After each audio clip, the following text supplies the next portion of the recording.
Yields back. The gentlewoman from Massachusetts, Ms. Pressley, is recognized for 5 minutes.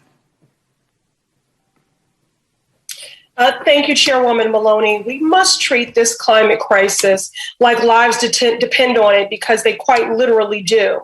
In my district, the Massachusetts 7th, the sea level rise caused by an increase in global temperatures, which is a direct result of the continued operations of the oil and gas companies before this committee, will destabilize families and sink entire communities.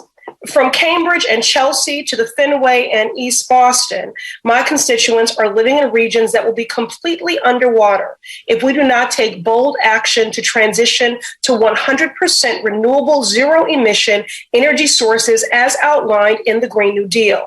And as I fight for the livelihoods of my neighbors, I'm clear-eyed that my opposition is the massive lobbying campaign by the billion-dollar corporations appearing before this committee today. Your companies invest hundreds of millions of dollars in lobbying efforts each year, some of which is disclosed and reported. But the truth is, these amounts represent only a fraction of what is actually spent against our efforts to save lives and our planet.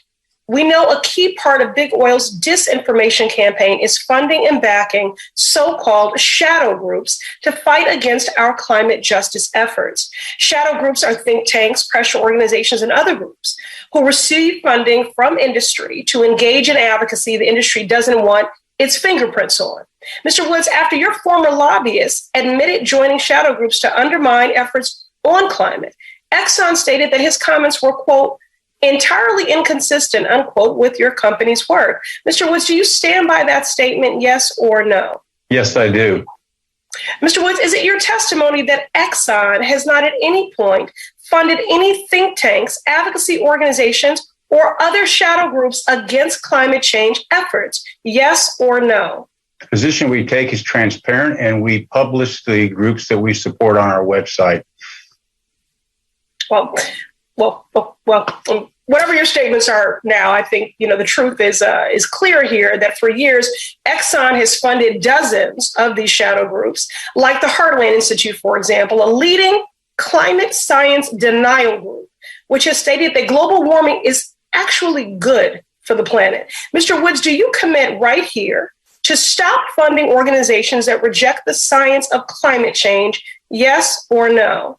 We do not support the Heartland group, so. Yes or no? Do you commit right here to not fund organizations that reject the science of climate change? We do not support climate denial. We do not ask people to lobby anything different than our publicly supported position or expressed position.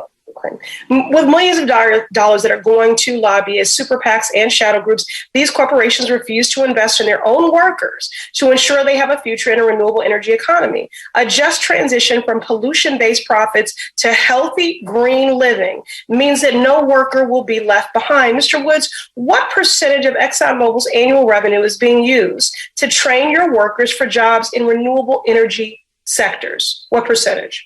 We are focused on making sure that our workforce is capable of operating our current operations, and we are investing time and resources in developing new solutions. I'm going to reclaim my time since you weren't providing a percentage. So will you commit to providing this committee with the documentation to this answer? We'll work with you to give you what you need.